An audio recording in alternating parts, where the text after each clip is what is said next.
ഏറെ പ്രിയം നിറഞ്ഞ സത്യവിശ്വാസിനികളെ, അല്ലാഹു സുബ്ഹാനഹു വ തആലയുടെ നിയമനിർദ്ദേശങ്ങളും വിധിവിലക്കുകളുമെല്ലാം ജീവിതത്തിന്റെ രഹസ്യങ്ങളിലും പരസ്യങ്ങളിലും കാത്തു സൂക്ഷിക്കുവാൻ കഠിനമായി പരിശ്രമിക്കുകയും പ്രയത്നിക്കുകയും ചെയ്യണമേ എന്ന് സ്വന്തത്തെ മറക്കാതെ നിങ്ങൾ ഓരോരുത്തരെയും ഓർമ്മപ്പെടുത്തുകയാണ്, വസിയ്യത്ത് ചെയ്യുകയാണ്.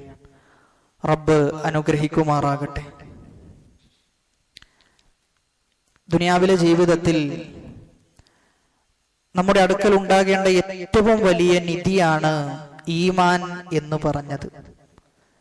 ദുനിയാവിൽ നമ്മൾ ആഖിറത്തിലേക്ക് വേണ്ടി ഉണ്ടാക്കുന്ന ഏറ്റവും നല്ല പാതയം എന്നത് നമ്മുടെ വിശ്വാസവും നമ്മുടെ ഈമാനുമാണ്. ആ ഈമാൻ എത്ര കണ്ട് നമുക്കുണ്ട് എന്നതനുസരിച്ചാണ് ആഖിറത്തിൽ നമ്മുടെ വിജയം ഉണ്ടാകുന്നത്. ആ ഈമാനിന്റെ കുറവനുസരിച്ച് ആഖിറത്തിൽ നമ്മൾ പരാജയപ്പെടാനും കാരണമായി തീരും. എന്നാൽ ആ ഈമാനിന് പൂർണ്ണത ലഭിക്കുന്ന, ആ ഈമാനിനെ പൂർത്തീകരിക്കുന്ന പ്രധാനപ്പെട്ട ഘടകമാണ് റസൂലുള്ളാഹി സ്വല്ലല്ലാഹു അലൈഹി വസല്ലമയെ സ്നേഹിക്കുക എന്ന വിഷയം. നബി സല്ലല്ലാഹു അലൈഹി വസല്ലമ പറയുന്നത്, ലാ യുഅ്മിനു അഹദുക്കും, നിങ്ങളിൽ ഒരാളുടെ ഈമാനും പൂർണ്ണമാവുകയില്ല. നിങ്ങൾ നിങ്ങളുടെ മാതാപിതാക്കളെക്കാളും നിങ്ങളുടെ മക്കളെക്കാളും എല്ലാത്തിനേക്കാളും നിങ്ങൾ എന്നെ എപ്പോഴാണോ സ്നേഹിക്കുന്നത്, ആ ഒരു സന്ദർഭത്തിലാണ് നിങ്ങളുടെ ഈമാൻ പൂർണ്ണമാവുക. നമ്മൾ മനസ്സിലാക്കേണ്ടത്, നമ്മുടെ ദുനിയാവിലെ ജീവിതത്തിൽ എന്തൊക്കെയാണോ നമ്മൾ ഏറ്റവും ശ്രേഷ്ഠമായി കാണുന്നത്, അതിനേക്കാളെല്ലാം നമുക്ക് ഏറ്റവും പ്രിയപ്പെട്ടത് നമ്മുടെ പ്രവാചകൻ റസൂലുള്ളാഹി സ്വല്ലല്ലാഹു അലൈഹി വസല്ലമ ആകേണ്ടതുണ്ട്. അങ്ങനെ ആകുമ്പോഴാണ് നമ്മുടെ ഈമാൻ പൂർണ്ണമാവുക. നമ്മൾ സമ്പാദിച്ചെടുത്ത സമ്പത്തിനേക്കാളും, നമ്മൾ ജീവിക്കുന്ന നമ്മുടെ പാർപ്പിടത്തെക്കാളും, നമ്മൾ നമ്മുടെ ഇണയായി കാണുന്ന നമ്മുടെ ഇണയെക്കാളും, എല്ലാത്തിനേക്കാളും നമുക്ക് ഏറ്റവും കൂടുതൽ പ്രിയമുണ്ടാകേണ്ടത് നമ്മുടെ റസൂലിനോടാണ്. അങ്ങനെ ഉണ്ടാകുമ്പോഴാണ് നമ്മുടെ ഈമാൻ പൂർണ്ണമാവുക. ആ റസൂലിനെ കുറിച്ച് പഠിക്കാൻ നമ്മൾ തയ്യാറാകണം. പലപ്പോഴും റസൂലുള്ളാഹി സ്വല്ലല്ലാഹു അലൈഹി വസല്ലമയെ കുറിച്ച് ഒരാവർത്തിയെങ്കിലും റസൂലിന്റെ ചരിത്രം വായിച്ച ആളുകളുണ്ടോ എന്ന് ചോദിക്കുമ്പോൾ ഇല്ല എന്നതാണ് വസ്തുത. നമ്മളൊന്ന് ആലോചിച്ചു നോക്കേണ്ടത്, പ്രവാചകന്റെ അനുയായികളാണ് എന്ന് പറയുമ്പോൾ, ആ പ്രവാചകനെ പിൻപറ്റുന്നവരാണ് എന്ന് പറയുമ്പോൾ, ആ റസൂലിനെ കുറിച്ച്, ആ റസൂലിന്റെ ചരിത്രം നമുക്കറിയുന്നില്ല എന്ന് പറയുമ്പോൾ എത്ര വലിയ അജ്ഞതയിലാണ്, എത്ര വലിയ ജഹ്ലിലാണ് നമ്മൾ ഉള്ളത് എന്ന തിരിച്ചറിവ് നമുക്കുണ്ടാകണം. നമ്മുടെ നേതാവിനെ കുറിച്ച് നമ്മൾ പഠിക്കേണ്ടതുണ്ട്. ആ ചരിത്രത്തിലൂടെ ഒരാവർത്തിയെങ്കിലും, ഒരു വട്ടമെങ്കിലും ചുരുങ്ങിയത് നമ്മൾ വായിക്കേണ്ടതുണ്ട്. അങ്ങനെ വായിക്കുമ്പോഴാണ് റസൂലിനോട് നമ്മുടെ ജീവിതത്തെ ചേർത്ത് വെച്ചുകൊണ്ട് നബി സല്ലല്ലാഹു അലൈഹി വസല്ലമ ജീവിച്ചതുപോലെ നമുക്ക് ജീവിക്കാൻ സാധിക്കുക. ആ പ്രവാചകന്റെ ജീവിതത്തിലെ ഏറ്റവും വിഷമം നിറഞ്ഞ, മുഅ്മിനീങ്ങളെ സംബന്ധിച്ചിടത്തോളം ഏറ്റവും പ്രയാസം നിറഞ്ഞ പ്രവാചകന്റെ ജീവിതത്തിന്റെ ഏടുകളിൽ ഒന്നാണ് പ്രവാചകൻ സല്ലല്ലാഹു അലൈഹി വസല്ലമയുടെ വഫാത്തിന്റെ സന്ദർഭമെന്നത്. നബി സല്ലല്ലാഹു അലൈഹി വസല്ലമ തന്റെ വഫാത്തിനെ കുറിച്ച് സഹാബാക്കൾക്ക് ചെറിയ ഒരു സൂചന മുമ്പേ നൽകിയിരുന്നു എന്നാണ്. അവസാനത്തെ ഹജ്ജ് കർമ്മത്തിന്റെ സന്ദർഭത്തിൽ നബി സല്ലല്ലാഹു അലൈഹി വസല്ലമ എല്ലാ സഹാബാക്കളെയും വിളിച്ചു കൂട്ടിക്കൊണ്ട് അവരോട് പറയുന്നുണ്ട്, അയ്യുഹൻ നാസ്, ഓ ജനങ്ങളെ, ഇന്നി വല്ലാഹി, അല്ലാഹുവാണ് സത്യം, ലാ അദ്രി ലഅല്ലി ലാ അൽഖാകും ബഅദ യൗമി ഹാദാ ബിമകാനി ഹാദാ, ഈ സ്ഥലത്ത് വെച്ച്, ഈ ദിവസത്തിന് ശേഷം ഇനി ഒരിക്കൽ നമ്മൾ ആരും അങ്ങോട്ടും ഇങ്ങോട്ടും കണ്ടുമുട്ടും എന്ന് നിങ്ങൾ ആരും വിചാരിക്കരുത്. ഇത് അവസാനത്തെ സംസാരവും ഇത് അവസാനത്തെ കണ്ടുമുട്ടലുമാണ് എന്ന ഒരു സൂചന ഹജ്ജിന്റെ വേളയിൽ നൽകുന്നത് നമുക്ക് കാണുവാൻ സാധിക്കും. അതേപോലെ തന്നെ മറ്റൊരിക്കൽ മുആദ് റളിയല്ലാഹു അൻഹുവിനോട് യമനിലേക്ക് യാത്ര പറഞ്ഞയക്കുമ്പോൾ, യമനിലേക്ക് പ്രബോധനത്തിന് വേണ്ടി മുആദ് റളിയല്ലാഹു അൻഹുവിനെ അയക്കുകയാണ്. റസൂലുള്ളാഹി സ്വല്ലല്ലാഹു അലൈഹി വസല്ലമ ആ കുതിരയുടെ കടിഞ്ഞാണ് പിടിച്ചുകൊണ്ട് മുആദ് റളിയല്ലാഹു അൻഹുവിന്റെ കൂടെ നടന്നുകൊണ്ട് പോകുന്നു. മുആദ് റളിയല്ലാഹു അൻഹു ആണെങ്കിൽ കുതിരയുടെ മുകളിലാണ്. എന്നിട്ട് മുആദിനോട് പറയുന്നത്, ഓ മുആദ്, ഇനി ഒരു വർഷം നീ യമനിലേക്ക് പ്രബോധനത്തിന് വേണ്ടി പോയി തിരിച്ചു വരുന്ന സന്ദർഭത്തിൽ നിനക്ക് എന്നെ കാണാൻ സാധിച്ചു കൊള്ളണമെന്നില്ല.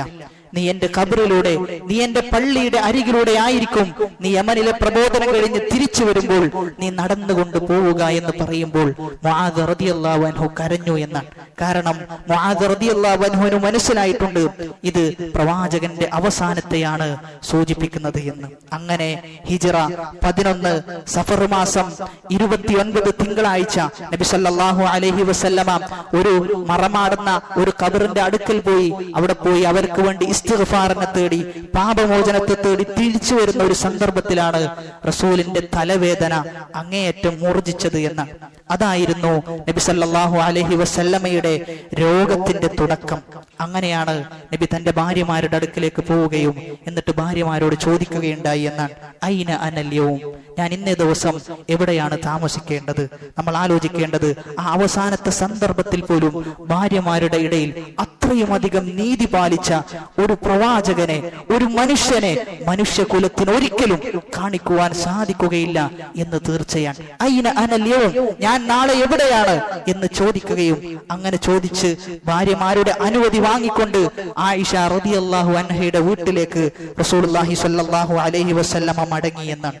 അങ്ങനെ ഒരു ബുധനാഴ്ച, മരണത്തിന് 5 ദിവസം മുമ്പുള്ള ബുധനാഴ്ച, റസൂലിന്റെ തലവേദനയും വയറുവേദനയും റസൂലിന് അങ്ങേയറ്റം പ്രയാസം സൃഷ്ടിക്കുകയും എന്നാൽ ആ പ്രയാസത്തോടൊപ്പം തന്നെ ഒരു ചെറിയ ആശ്വാസം ലഭിച്ചപ്പോൾ സ്വഹാബാക്കളുടെ കൂടെ റസൂൽ പള്ളിയിലേക്ക് പോവുകയാണ്. ആ പള്ളിയിലേക്ക് പോകുന്ന സന്ദർഭം ഹദീസിൽ വിവരിക്കുന്നത് നമുക്ക് കാണുവാൻ സാധിക്കും.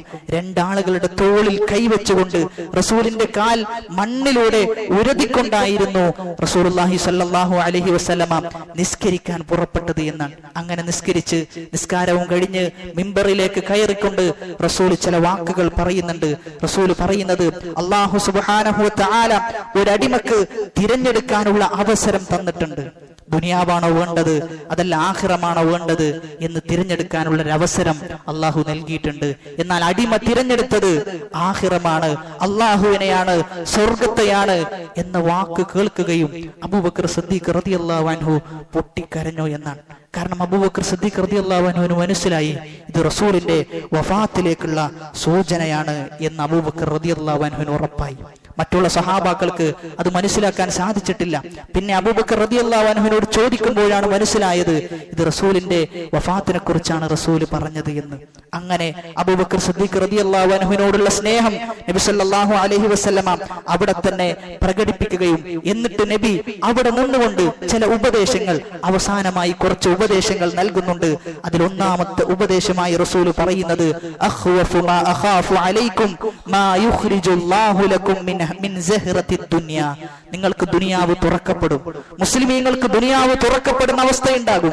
ദുനിയാവിലെ ഓഹരികളിൽ മുസ്ലിമീങ്ങൾ ഏറ്റവും കൂടുതൽ വ്യവഹരിക്കുന്ന അവസ്ഥകൾ ഉണ്ടാവും. ഇന്ന് നമ്മൾ ഒന്ന് ആലോചിച്ച് നോക്കിക്കേ, മുസ്ലിമീങ്ങളുടെ അവസ്ഥ എന്താണ്? ഏറ്റവും കൂടുതൽ ദുനിയാവിന്റെ വിഷയത്തിൽ ഏറ്റവും കൂടുതൽ സമയം ചെലവഴിക്കുന്നതും ദൂരത്തിലും മറ്റുമെല്ലാം ഏത് മതക്കാരാണ് എന്ന് ചോദിച്ചു കഴിഞ്ഞാൽ ആർക്കും ഒരു സംശയവും ഇല്ലാത്ത വിധം പറയാൻ സാധിക്കും, മുസ്ലിം ഉമ്മത്താണ് എന്ന്. നബി സല്ലല്ലാഹു അലൈഹി വസല്ലമ അവസാനം പറഞ്ഞ താക്കീതാണ്, ഞാൻ നിങ്ങൾക്ക് ഏറ്റവും കൂടുതൽ ഭയപ്പെടുന്നത് ദുനിയാവ് മുസ്ലിമീങ്ങൾക്ക് തുറക്കപ്പെടുന്ന അവസ്ഥയുണ്ടാകും.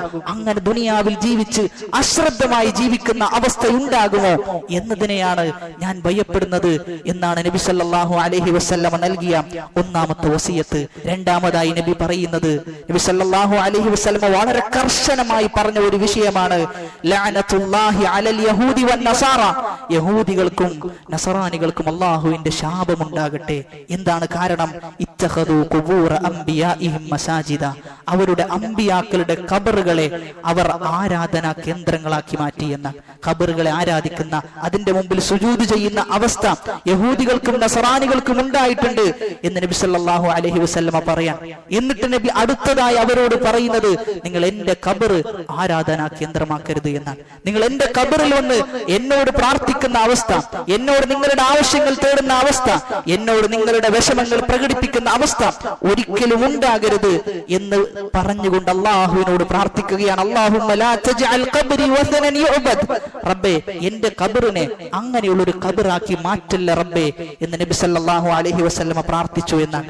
ഒന്ന് ആത്മാർത്ഥമായി ഒന്ന് ആലോചിച്ചു നോക്കണം. പ്രവാചക സ്നേഹം എന്ന് പറഞ്ഞുകൊണ്ട് ആ പ്രവാചകന്റെ സ്നേഹം പ്രകടിപ്പിക്കുന്ന ആളുകളിൽ ഇന്ന് നമ്മൾ കണ്ടുകൊണ്ടിരിക്കുന്ന ഏറ്റവും വലിയ തിന്മയാണ് ശിർക്ക് എന്നത്, ഖബറിനെ ആരാധിക്കുക എന്നത്. നബി സല്ലല്ലാഹു അലൈഹി വസല്ലമ ഖബറിനെ ആരാധിക്കരുത് എന്ന് പറഞ്ഞപ്പോൾ നബിയുടെ സ്നേഹം എന്ന നിലക്ക് ഇന്നൊരു സമൂഹം ഖബറിനെ ആരാധിച്ചു കൊണ്ടിരിക്കുകയാണ്. ആ ഖബറിലാണ് അവരുടെ എല്ലാ മതത്തിന്റെയും അവസ്ഥ എന്നും നമുക്ക് കാണാൻ പറ്റും. ഖബറിനെ കേന്ദ്രീകരിച്ചുകൊണ്ടാണ് അവരുടെ എല്ലാ പ്രവർത്തനങ്ങളും, അവരുടെ എല്ലാ പരിപാടികളും ഖബറിനെ കേന്ദ്രീകരിച്ചുകൊണ്ട്. റസൂലിനെ സ്നേഹിക്കുന്നു എന്ന് പറയുന്നതിൽ എന്തർത്ഥമാണുള്ളത്? അവസാന സമയത്ത് പോലും ഖബറിനെ നിങ്ങൾ ആരാധനാ കേന്ദ്രമാക്കരുത് എന്ന് റസൂൽ പറഞ്ഞ ആ റസൂലിന്റെ വസിയത്ത് സ്വീകരിക്കാൻ സാധിക്കാതെ റസൂലിനെ സ്നേഹിക്കുന്നു എന്ന് പറയുന്നതിൽ ഒരർത്ഥവുമില്ല. അതിനുവേണ്ടി എന്തൊക്കെ പരിശ്രമങ്ങൾ നടത്തിയാലും റസൂലിന്റെ വസിയത്തുകൾ സ്വീകരിക്കാതെ റസൂലിനെ സ്നേഹിക്കുന്നു എന്ന് പറയുന്നത് വെറും വാക്ക് മാത്രമാണ്. ആ വാക്കുകളിൽ നിഫാഖുണ്ടോ എന്നാണ് ഈ പറഞ്ഞ ആളുകൾ ആലോചിക്കേണ്ടത്. അങ്ങനെ ഒരു വ്യാഴാഴ്ച 4 ദിവസം മാത്രമാണ് റസൂലിന്റെ മരണത്തിന് ബാക്കിയുള്ളത്. ആ ദിവസം റസൂലുള്ളാഹി സ്വല്ലല്ലാഹു അലൈഹി വസല്ലമ 4 നമസ്കാരങ്ങൾക്കും റസൂൽ നേതൃത്വം നൽകിയിട്ടുണ്ട്. എന്നാൽ 5ാമത്തെ ഇശാ നമസ്കാരത്തിന് റസൂലിന് രോഗം മൂർച്ഛിക്കുകയും റസൂലിന് നിസ്കരിക്കാൻ ഇമാമായി നിൽക്കാൻ സാധിച്ചില്ല എന്നാണ്. നബി സല്ലല്ലാഹു അലൈഹി വസല്ലമ ആയിഷ റളിയല്ലാഹു അൻഹയോട് ചോദിക്കുന്നുണ്ട്, അസല്ലന്നാസ്, ജനങ്ങൾ നിസ്കരിച്ചോ? ലാ ഹും യന്തളിറൂനക, ഇല്ല റസൂൽ, അവർ നിസ്കരിച്ചിട്ടില്ല, അവർ റസൂലെ താങ്കളെ കാത്തിരിക്കുകയാണ്. അങ്ങനെ റസൂൽ വുളു എടുക്കാൻ വേണ്ടി പാത്രം കൊണ്ടുവരാൻ പറയുകയും വുളു എടുക്കുകയും റസൂലുള്ളാഹി സ്വല്ലല്ലാഹു അലൈഹി വസല്ലമയുടെ ബോധം നഷ്ടപ്പെട്ടു എന്ന് ആയിഷ റളിയല്ലാഹു അൻഹ വെള്ളം തലയിലേക്ക് ഒഴിക്കുകയും ബോധം വരികയും വീണ്ടും ചോദിക്കുന്നു, അസല്ലന്നാസ്, ജനങ്ങൾ നിസ്കരിച്ചു? 3 പ്രാവശ്യം ഇങ്ങനെ ആവർത്തിച്ചു എന്നാണ്. എന്നിട്ട് അബൂബക്കർ സിദ്ദീഖ് റളിയല്ലാഹു അൻഹുവിനെ ഇമാമത്തിന് വേണ്ടി ഏൽപ്പിക്കുകയാണ്. എനിക്ക് എത്താൻ സാധിക്കുകയില്ല എന്ന് പറഞ്ഞുകൊണ്ട് അബൂബക്കർ സിദ്ദീഖ് റളിയല്ലാഹു അൻഹുവിനെ ഏൽപ്പിക്കുന്നു. നമ്മൾ ആലോചിക്കേണ്ടത് നമ്മുടെ റസൂലിന്റെ നിസ്കാരത്തിലുള്ള കണിശതയെ കുറിച്ച് നമ്മളൊന്ന് ആലോചിച്ച് നോക്കേണ്ടതുണ്ട്. ഒരു ചെറിയ രോഗം വരുമ്പോഴേക്കും നമ്മൾ നിസ്കാരം ഒഴിവാക്കുന്നുണ്ട് എങ്കിൽ നമ്മൾ മനസ്സിലാക്കേണ്ടത് റസൂലിന്റെ സുന്നത്ത് അതല്ല എന്ന തിരിച്ചറിവ് നമുക്കുണ്ടാകണം. ഏത് പ്രയാസത്തിലും നമ്മൾ നിസ്കരിക്കാൻ വരേണ്ടതുണ്ട്. പ്രത്യേകിച്ചും ജമാഅത്തായി നിസ്കരിക്കാൻ സാധിക്കുന്ന ആളുകൾ ജമാഅത്തിന് തന്നെ എത്തേണ്ടതുണ്ട് എന്ന ഒരു വലിയ പാഠമാണ് നബി സല്ലല്ലാഹു അലൈഹി വസല്ലമ നമുക്ക് പഠിപ്പിച്ചു തരുന്നത്. അങ്ങനെ മരണത്തിന്റെ ദിവസം, ആ തിങ്കളാഴ്ച ദിവസത്തെ കുറിച്ച് നമ്മളൊന്ന് ആലോചിച്ചു നോക്കിക്കഴിഞ്ഞാൽ ആ തിങ്കളാഴ്ചത്തെ സുബ്ഹി നമസ്കാരത്തിന് നേതൃത്വം നിൽക്കുന്നത് അബൂബക്കർ സിദ്ദീഖ് റളിയല്ലാഹു അൻഹു ആണ്. അബൂബക്കർ സിദ്ദീഖ് റളിയല്ലാഹു അൻഹു നേതൃത്വം കൊടുക്കുന്നു. നബി സല്ലല്ലാഹു അലൈഹി വസല്ലമ തന്റെ വീടിന്റെ ജനവാതിൽ തുറന്നുകൊണ്ട് ആ നിസ്കാരത്തിലേക്ക് നോക്കുകയാണ്.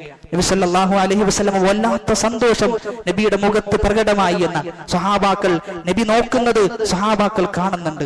നബി സല്ലല്ലാഹു അലൈഹി വസല്ലം അത്രയും സന്തോഷിക്കാനുള്ള കാരണം, ഞാൻ മരണപ്പെട്ടാലും എന്റെ സ്വഹാബാക്കൾ, എന്റെ അനുയായികൾ, അവർ നിസ്കാരത്തിൽ കണിശതയുള്ളവരാണ്, അവർ ദീനിൽ കണിശതയുള്ളവരാണ്. അവർ കണ്ടില്ലേ, ജമാഅത്തായി എല്ലാ ആളുകളും ഒരേ കോർവയിൽ ഒരേ സഫിൽ അണിനിന്നുകൊണ്ട് നിസ്കരിക്കുന്ന എന്തൊരു സുന്ദരമായ കാഴ്ചയാണ് എന്റെ ഉമ്മത്തിന്റെ കാഴ്ച എന്നായിരുന്നു പ്രവാചകന്റെ മനസ്സിലുണ്ടായത് എന്നാണ്. അബൂബക്കർ സിദ്ദീഖ് റളിയല്ലാഹു അൻഹു പ്രവാചകനെ കണ്ടപ്പോൾ പിന്നിലേക്ക് വരാൻ വേണ്ടി, പ്രവാചകനെ കണ്ട ഉടനെ തന്നെ പിന്നിലേക്ക് വരുന്നുണ്ട്. ആ സമയത്ത് പ്രവാചകൻ, വേണ്ട, ഞാൻ വരുന്നില്ല, എനിക്ക് വയ്യ എന്ന് ആംഗ്യം കാണിക്കുകയും അങ്ങനെ പ്രവാചകൻ സല്ലല്ലാഹു അലൈഹി വസല്ലമയുടെ അനുമതി പ്രകാരം അബൂബക്കർ സിദ്ദീഖ് റളിയല്ലാഹു അൻഹു നിസ്കാരം തുടർന്നു എന്ന്.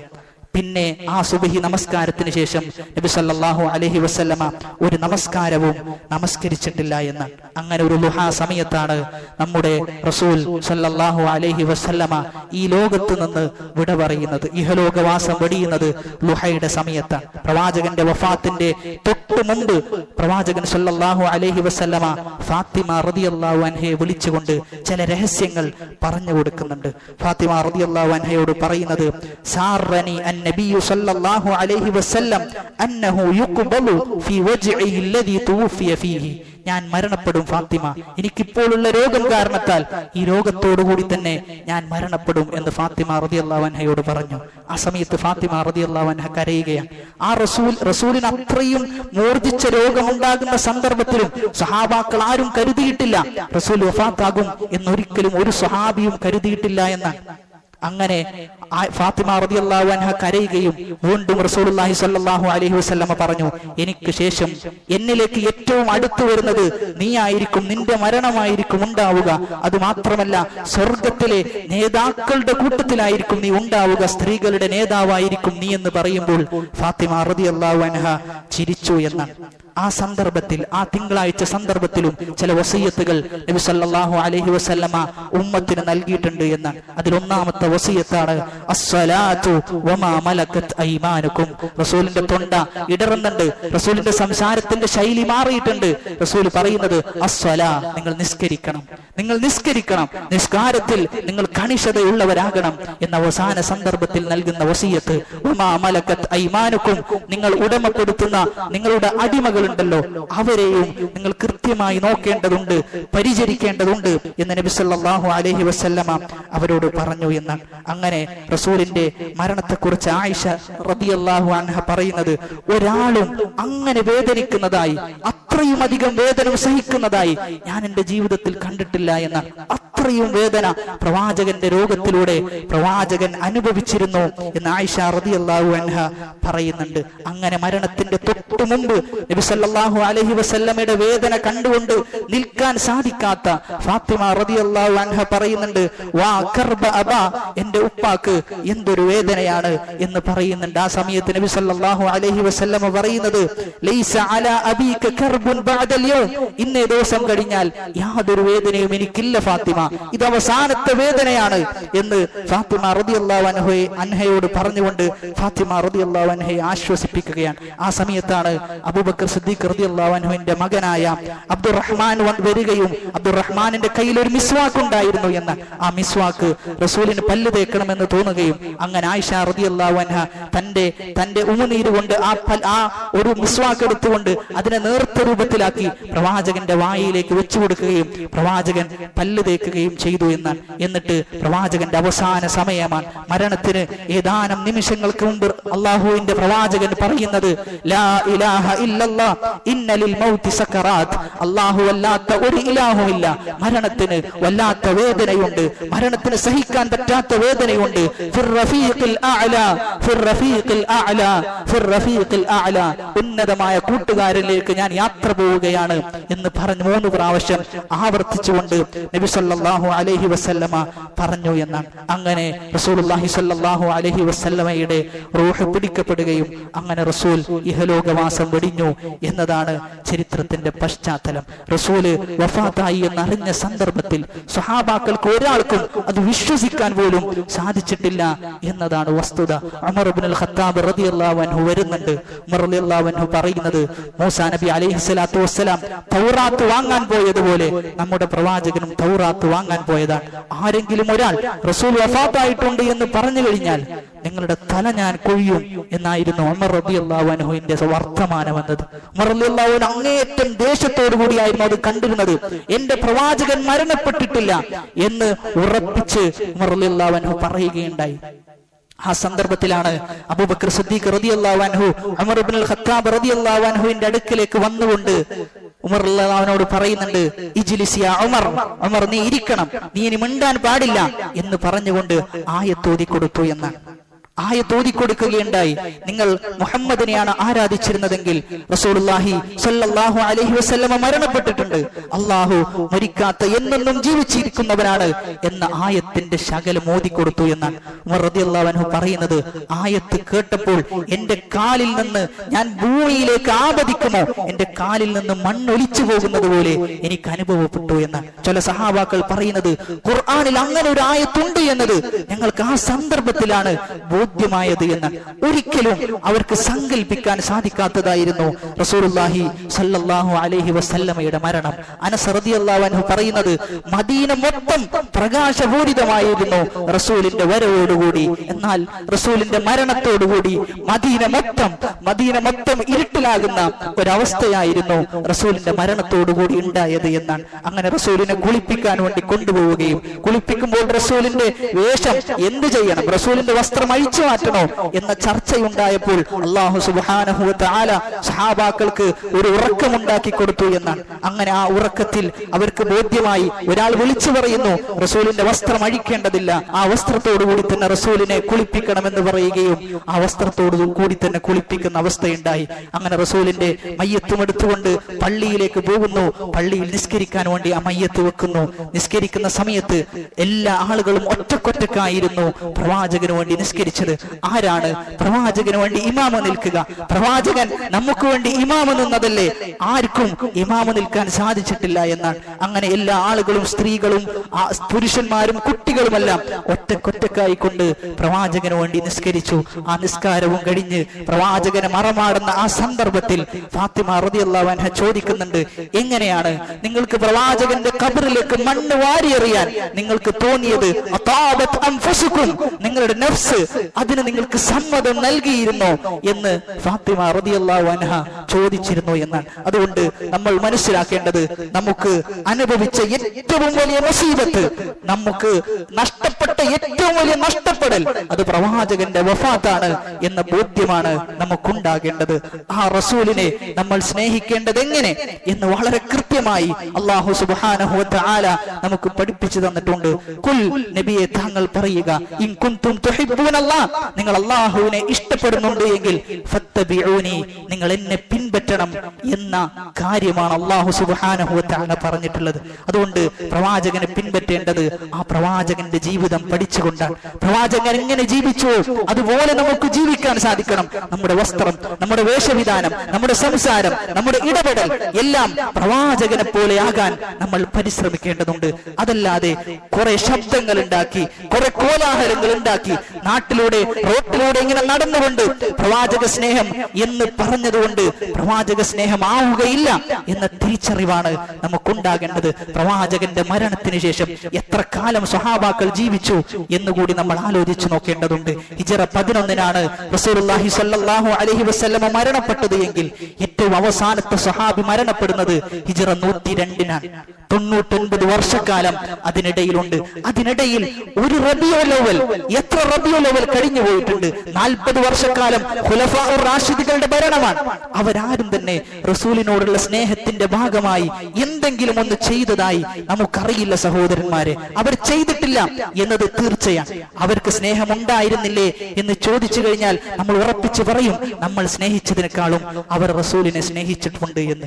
എന്നിട്ടും അവരെന്തുകൊണ്ട് ചെയ്തില്ല? അവര് അതൊരു സ്നേഹത്തിന്റെ പ്രകടനമായി അവർ കണ്ടിട്ടില്ല എന്നാണ്. റസൂലിനെ അങ്ങനെയല്ല സ്നേഹിക്കേണ്ടത് എന്നാണ് അവർ നമുക്ക് പഠിപ്പിച്ചു തരുന്നത്. അതുകൊണ്ട് ആളുകളെല്ലാം ചെയ്യുന്നുണ്ടല്ലോ, ഒരുപാട് ആളുകൾ പറയുന്നുണ്ടല്ലോ എന്നതല്ലല്ലോ ദീനിലുള്ള തെളിവ്. ദീനിൽ തെളിവാകണമെങ്കിൽ അത് നബി സല്ലല്ലാഹു അലൈഹി വസല്ലമ പഠിപ്പിച്ചു തരണം. അത് സ്വഹാബാക്കൾ നമുക്ക് കാണിച്ചു തരണം. ആ സ്വഹാബാക്കൾ 99 വർഷക്കാലം ജീവിച്ചിട്ട് ഒരു റബീഉൽ അവ്വലിൽ ഒരു നബിദിനം ആഘോഷം പോലും ആഘോഷിച്ചിട്ടില്ല എന്ന് പറയുമ്പോൾ നമ്മൾ മനസ്സിലാക്കേണ്ടത് അത് ആഘോഷിക്കപ്പെടേണ്ട ഒന്നല്ല എന്ന തിരിച്ചറിവാണ് നമുക്കുണ്ടാകേണ്ടത്. എന്തൊക്കെയാണ് പ്രവാചകന്റെ സ്നേഹത്തിന്റെ പേരും പറഞ്ഞുകൊണ്ട് നാട്ടിൽ അതിന്റെ പേരിൽ നടക്കുന്നത് എന്ന് നമ്മൾ ആലോചിച്ചു നോക്കണം. വസ്ത്രത്തിൽ യാതൊരു ശ്രദ്ധയുമില്ല, ഒരു ശ്രദ്ധയുമില്ലാത്ത ആളുകൾ, അവരുടെ മുടിയുടെ അവസ്ഥ നമ്മൾ ഒന്ന് ആലോചിച്ച് നോക്കണം. ഒരു ശ്രദ്ധയും ആ മുടിയെടുക്കുന്ന വിഷയത്തിൽ എങ്ങനെയാണ് മുടിയെടുക്കേണ്ടത് എന്ന് പ്രവാചകന് പഠിപ്പിച്ചു തന്നിട്ടുണ്ട്. അതുപോലും പാലിക്കാതെ പ്രവാചകനെ സ്നേഹിക്കുന്നു എന്ന് പറയുന്നത് അത് കാപട്യമാണ് എന്ന തിരിച്ചറിവാണ് നമുക്കുണ്ടാകേണ്ടത്. അത് മാത്രമല്ല, പ്രവാചകൻ സല്ലല്ലാഹു അലൈഹി വസല്ലമ പറയുന്നത് അവസാന കാലമാകുമ്പോൾ എന്റെ ഉമ്മത്തിൽപ്പെട്ട ചില ആളുകൾ മ്യൂസിക്കുകളെ, ഹറാമായ മ്യൂസിക്കിനെ ഹലാലാക്കുന്ന അവസ്ഥയുണ്ടാകും. എന്താണ് ഇന്ന് നടക്കുന്നത്? പ്രവാചകന്റെ പേരിൽ മദ്ഹ് എന്നും പറഞ്ഞുകൊണ്ട് അതിൽ മ്യൂസിക്കും വെച്ചുകൊണ്ട് ആളുകൾക്കിടയിൽ അതിങ്ങനെ പ്രചരിപ്പിക്കുന്ന അവസ്ഥ. ആരൊക്കെയാണോ അത് കേട്ടുകൊണ്ടിരിക്കുന്നത് അവർ കേൾക്കുന്ന തിന്മയും ഈ പറഞ്ഞ ആളുകൾ ഏറ്റെടുക്കേണ്ടി വരുന്നുള്ളതാണ്. ഇതില് നമ്മൾ തിരിച്ചറിയേണ്ടത് ഇത് കൂടുകയല്ലാതെ കുറയുന്ന ഒരു അവസ്ഥ ഉണ്ടാവുകയില്ല. പ്രവാചകന്റെ സ്നേഹത്തിന്റെ പേരും പറഞ്ഞുകൊണ്ട് എല്ലാ കോപ്രായങ്ങളും ഇനി വർദ്ധിക്കുക എന്നല്ലാതെ യാതൊരു കുറവും ഇതിലുണ്ടാവുകയില്ല. അതുകൊണ്ട് ഈ സത്യം അറിഞ്ഞ ആളുകൾ, ഈ സത്യം മനസ്സിലാക്കിയ ആളുകൾ ചെയ്യേണ്ടത് കർശനമായി കൊണ്ട് ഇതിനെ നമുക്ക് എതിർക്കാൻ സാധിക്കേണ്ടതുണ്ട്. ഇതിനെക്കുറിച്ച് ആളുകളെ ഉത്ബുദ്ധരാക്കാൻ നമുക്ക് സാധിക്കേണ്ടതുണ്ട്. എന്തുകൊണ്ട്? നബിയോടുള്ള വെറുപ്പ് കൊണ്ടല്ല, നബിയോടുള്ള സ്നേഹം കൊണ്ട് മാത്രമാണ്. സഹാബാക്കൾ അത് ചെയ്യാത്തത് കൊണ്ട് മാത്രമാണ്. സഹാബാക്കൾ അങ്ങനെ ചെയ്തിരുന്നുവെങ്കിൽ അതിൽ നമ്മളായിരിക്കണം മുമ്പിൽ ഉണ്ടാകേണ്ടത് എന്നാണ് ഓർമ്മപ്പെടുത്താനുള്ളത്. റസൂലുള്ളാഹി സ്വല്ലല്ലാഹു അലൈഹി വസല്ലമയെ യഥാവിധം പിൻപറ്റുന്ന റസൂലിന്റെ ജീവചരിത്രം ഒരാവർത്തിയെങ്കിലും വായിക്കുവാൻ നിങ്ങൾ ഓരോരുത്തരും പരിശ്രമിക്കണം എന്നാണ് ഓർമ്മപ്പെടുത്താനുള്ളത്. അല്ലാഹു സുബ്ഹാനഹു വ തആല പ്രവാചകനെ പിൻപറ്റുന്ന അവന്റെ യഥാർത്ഥ അടിമകളുടെ കൂട്ടത്തിൽ നമ്മെ ഓരോരുത്തരെയും ഉൾപ്പെടുത്തി അനുഗ്രഹിക്കുമാറാകട്ടെ. അൽഹംദുലില്ലാഹ് അൽഹംദുലില്ലാഹി റബ്ബിൽ ആലമീൻ വസ്സലാത്തു വസ്സലാമു അലാ റസൂലിഹിൽ അമീൻ വഅലാ ആലിഹി വസഹ്ബിഹി അജ്മഈൻ അമ്മാ ബഅദ് ഫത്തഖുല്ലാഹ യാ ഇബാദല്ലാഹ്. അല്ലാഹു സുബ്ഹാനഹു വ തആലയുടെ വിധിവിലക്കുകൾ ജീവിതത്തിന്റെ എല്ലാ മേഖലയിലും പാലിച്ചുകൊണ്ട് ജീവിക്കുവാൻ കഠിനമായി പരിശ്രമിക്കണേ എന്ന് സ്വന്തത്തെ മറക്കാതെ നിങ്ങൾ ഓരോരുത്തരെയും ഓർമ്മപ്പെടുത്തുകയാണ്, വസിയത്ത് ചെയ്യുകയാണ്. റബ്ബ് അനുഗ്രഹിക്കുമാറാകട്ടെ. എല്ലാ ഖുതുബയിലും നമ്മൾ കേൾക്കുന്ന ഒരു വാചകമാണ് വകുല്ലു മുഹ്ദസത്തിൻ ബിദ്അ വകുല്ലു ബിദ്അത്തിൻ ളലാല. എല്ലാ ഖുതുബകളിലും, ഏത് മുസ്ലിം പള്ളികളിൽ പോയി കഴിഞ്ഞാലും എല്ലാ ഖുതുബയിലും നമ്മൾ കേൾക്കുന്ന വാചകമാണിത്. എന്താണ് ഇതിന്റെ അർത്ഥം എന്നുകൂടി നമ്മൾ മനസ്സിലാക്കേണ്ടതുണ്ട്. നബി സല്ലല്ലാഹു അലൈഹി വസല്ലമ പറയുന്നത് പുതുതായി ദീനിൽ ഉണ്ടാക്കിയതെല്ലാം ബിദ്അത്താണ് എന്നാണ്. അത് പുതുതായി ഉണ്ടാക്കപ്പെട്ട കർമ്മങ്ങളാണ്. വകുല്ലു ബിദ്അത്തിൻ ളലാല. എല്ലാ പുതുതായ കർമ്മങ്ങളും അത് തള്ളപ്പെടേണ്ടതാണ് എന്നാണ്. അതായത് ഒരു ഗ്ലാസ്സിൽ ഒരു വെള്ളത്തെ നമ്മൾ സങ്കല്പിച്ചു കഴിഞ്ഞാൽ, ഒരു ഗ്ലാസ്സിൽ ഒരു നല്ല വെള്ളമുണ്ട്, ആ വെള്ളത്തിലേക്ക് വീണ്ടും നമ്മൾ വെള്ളം ഒഴിച്ചു കഴിഞ്ഞാൽ ആ വെള്ളം പുറത്തേക്കാണ് എന്ത് ചെയ്യുക? ചെല്ലുക എന്നുള്ളത്, പുറത്തേക്കാണത് പോവുക. അതേപോലെയാണ് അൽ യൗമ അക്മൽതു ലക്കും ദീനക്കും, നിങ്ങൾക്ക് ഞാൻ ദീൻ പൂർത്തീകരിച്ചു തന്നിട്ടുണ്ട് എന്ന. ദീന് പൂർണ്ണമാണ്. അതിലേക്ക് ഇനി ഒരു കർമ്മങ്ങളുടെയും ആവശ്യമില്ല, ഒരു സൽക്കർമ്മത്തിന്റെയും ആവശ്യമില്ലാത്ത വിധം ദീൻ വളരെ കൃത്യവും വളരെ പൂർണ്ണതയോടുകൂടിയിട്ടുമാണ് അല്ലാഹു സുബ്ഹാനഹു വ തആല റസൂലിന് ദീൻ അവതരിപ്പിച്ചിട്ടുള്ളത്. അതുകൊണ്ട് എന്താണോ നബി അന്ന് ചെയ്തത് അത് തന്നെയാണ് നമ്മൾ ഇന്നും ചെയ്യേണ്ടത്. പുതുതായി ഒന്നും തന്നെ അതിലേക്ക് വർദ്ധിപ്പിക്കേണ്ടതില്ല എന്നാണ്. പുതുതായി വർദ്ധിപ്പിക്കുന്നത് ബിദ്അത്തുകൾ എന്നാണ് നബി സല്ലല്ലാഹു അലൈഹി വസല്ലമ പഠിപ്പിച്ചിട്ടുള്ളത്. ബിദ്അത്തിനെ കുറിച്ച് നമ്മൾ മനസ്സിലാക്കേണ്ടത്, ഈ പറയുന്ന പുത്തൻ ആചാരങ്ങളൊക്കെ ചില സാധാരണക്കാരെങ്കിലും ചെയ്യുന്നത് നല്ലതല്ലേ, റസൂലിനോടുള്ള സ്നേഹമല്ലേ എന്നൊക്കെ പറഞ്ഞ് ചെയ്യുന്ന ആളുകൾ തിരിച്ചറിയേണ്ട ഒരു തിരിച്ചറിവുണ്ട്. നാളെ ഖിയാമത്ത് നാളിലേക്ക് എത്തിക്കഴിഞ്ഞാൽ, നാളെ അന്ത്യദിനത്തിലേക്ക് എത്തുമ്പോൾ നബി സല്ലല്ലാഹു അലൈഹി വസല്ലമ തന്റെ ഉമ്മത്തിനെ ഹൗലുൽ കൗസർ കുടിക്കാൻ വേണ്ടി ഉമ്മത്തിലെ ഓരോ ആളുകളെയും റസൂൽ വരവേൽക്കുന്നുണ്ട്. റസൂലിന് തന്റെ ഉമ്മത്തിനെ ദൂരെ നിന്ന് കാണുമ്പോൾ തന്നെ ഉമ്മത്തിനെ മനസ്സിലാക്കാൻ സാധിക്കുമെന്നാണ്. അവരുടെ കൈകൾ വുളൂഇന്റെ ഫലത്താൽ, വുളൂഇന്റെ ബലത്താൽ അവരുടെ കൈകൾ വെളുത്തിരിക്കുമെന്നാണ്. അങ്ങനെ ഉമ്മത്തിനെ മനസ്സിലാക്കുകയും ഉമ്മത്തിനെ ഹൗലുൽ കൗസറിലേക്ക് വരവേൽക്കുമ്പോൾ ചില ആളുകളെ അല്ലാഹു സുബ്ഹാനഹു വ തആല തടഞ്ഞു നിർത്തും. ചില ആളുകൾക്ക് അല്ലാഹു മറയിടുമെന്ന് നബി സല്ലല്ലാഹു അലൈഹി വസല്ലം ചോദിക്കുന്നുണ്ട്. എന്തിനാണ് റബ്ബേ, അവർ എന്റെ ഉമ്മത്താണല്ലോ, എന്തിനാണ് നീ അവരെ തടയുന്നത് എന്ന് ചോദിക്കുമ്പോൾ അല്ലാഹു സുബ്ഹാനഹു വ തആല പറഞ്ഞു വെക്കുന്നത്, ഇന്നക ലാ തദ്രി മാ അഹ്ദസു ബഅദക, നിനക്കറിയില്ല പ്രവാചകരെ എന്താണ് നിനക്ക് ശേഷം അവർ പുതുതായി ദീനിൽ ഉണ്ടാക്കിയത് എന്ന് നിനക്കറിയില്ല എന്ന്. അതുകൊണ്ട് അവർ ഹൗലുൽ കൗസറിൽ നിന്ന് തടയപ്പെടും. ഹൗലുൽ കൗസർ അവർക്ക് കൊടുക്കുകയില്ല, അവരെ മാറ്റി നിർത്തപ്പെടുന്ന അവസ്ഥയുണ്ടാകും. ബിദ്അത്തുകൾ എന്ന് പറഞ്ഞു കഴിഞ്ഞാൽ തിന്മകളിൽ വെച്ച്, ഹറാമുകളിൽ വെച്ച് ഏറ്റവും വലിയ ഹറാമുകളാണ് ബിദ്അത്തുകൾ എന്ന് പറയുന്നത്. ആ ബിദ്അത്തിൽ നിന്ന് പിന്മാറി വരിക എന്നത് വളരെ പ്രയാസമുള്ള വിഷയമാണ്. ഒരു കള്ളു കുടിക്കുന്ന ഒരു വ്യക്തിയെ സംബന്ധിച്ചിടത്തോളം അവൻ അറിയാം അവൻ ചെയ്യുന്നത് ഹറാമാണ്, ചെയ്യാൻ പാടില്ലാത്തതാണ് എന്ന ബോധ്യം അവന്റെ മനസ്സിന്റെ ഉള്ളിലുണ്ട്. എത്ര തന്നെ അത് ഹറാമല്ല എന്ന് പറഞ്ഞുകൊണ്ട് അവൻ കുടിച്ചാലും മനസ്സിന്റെ ഏതെങ്കിലും ഒരു കോണിൽ ഇത് കുടിക്കാൻ പാടില്ലാത്തതാണ് എന്ന ഒരു തോന്നൽ അവനുണ്ടാകും. എന്നാൽ ബിദ്അത്ത് ചെയ്യുന്ന ഒരു വ്യക്തിയെ സംബന്ധിച്ചിടത്തോളം ഇത് നല്ലതാണ് എന്ന് പറഞ്ഞുകൊണ്ടാണ് അവൻ ചെയ്യുന്നത്. തൗബ ചെയ്യാനുള്ള സാധ്യത വളരെ കുറവാണ് എന്ന്. പണ്ഡിതന്മാർ പറയുന്നത് തൗബ ചെയ്യാൻ അവർക്ക് തൗഫീഖ് ലഭിക്കാതെ പോകുന്ന അവസ്ഥാവിശേഷം ഉണ്ടാകും. അതുകൊണ്ട് അല്ലാഹു സുബ്ഹാനഹു വ തആല വിശുദ്ധ ഖുർആനിൽ ചോദിക്കുന്ന ഒരു ചോദ്യമുണ്ട്, അഫതുഅല്ലിമൂന അല്ലാഹ ബിദീനിക്കും, നിങ്ങൾ അല്ലാഹുവിന്റെ ദീന് അല്ലാഹുവിനെ നിങ്ങളാണോ പഠിപ്പിച്ചു കൊടുക്കുന്നത്, അതല്ല അല്ലാഹു അല്ലേ നിങ്ങൾക്ക് പഠിപ്പിച്ചു തരേണ്ടത് എന്നാണ്. 6000 ചില്ലാനം ആയത്തുകളിലൂടെ അതേപോലെ തന്നെ ലക്ഷക്കണക്കിന് ഹദീസുകളിലൂടെ ദീൻ പൂർത്തീകരിക്കപ്പെട്ടിട്ടുണ്ട്. അതിലേക്ക് ഇനി യാതൊന്നും തന്നെ കൂട്ടാനോ കുറക്കാനോ ഇല്ല എന്ന തിരിച്ചറിവും എന്ന സത്യവും ഓരോ സാധാരണക്കാരും തിരിച്ചറിയേണ്ടതുണ്ട്. ഓരോ വർഷം കഴിയുന്തോറും ഓരോ പുതിയ കർമ്മങ്ങൾ നമ്മുടെ സമൂഹത്തിൽ വരുമ്പോഴും അതൊന്നും റസൂൽ പഠിപ്പിച്ചതാണോ അല്ലേ എന്നതിലേക്കുള്ള ഒരു നോട്ടം എന്ന ഒരു പഠനം നടത്താൻ നമുക്ക് സാധിക്കേണ്ടതുണ്ട്. അതല്ലാതെ കാലങ്ങൾ കഴിയുമ്പോൾ പുതുതായി ഒരുപാട് കർമ്മങ്ങൾ ഇങ്ങനെ ഉണ്ടാക്കുമ്പോൾ അതെല്ലാം സ്വീകരിച്ച് അതിന്റെ ബാക്കിലൂടെ അതിന്റെ പിന്നിലൂടെ നടക്കുക, അതിന്റെ ആളുകളായി മാറുക എന്നതല്ലല്ലോ നമ്മൾ ചെയ്യേണ്ട നിലപാട്, നമ്മൾ എടുക്കേണ്ട നിലപാട് എന്നത്. മറിച്ച് ദീനിന്റെ വിഷയത്തിൽ വളരെ കൃത്യമായ കാഴ്ചപ്പാട് നമുക്കുണ്ടാകേണ്ടതുണ്ട്, വളരെ കൃത്യമായിട്ടുള്ള ബോധ്യം നമുക്കുണ്ടാകേണ്ടതുണ്ട് എന്നാണ് നബി സല്ലല്ലാഹു അലൈഹി വസല്ലമ നമുക്ക് പഠിപ്പിച്ചു തരുന്നത്. അതുകൊണ്ട് ബിദ്അത്തുകൾ ഒഴിവാക്കുക, പുത്തനാചാരങ്ങൾ ഒഴിവാക്കുക, ഉള്ളത് തന്നെ ചെയ്യാൻ ഒരുപാടുണ്ട് സഹോദരങ്ങളെ. നമ്മൾ ചെയ്യുന്ന കർമ്മങ്ങളൊന്ന് പരിശോധിച്ചു നോക്കുക.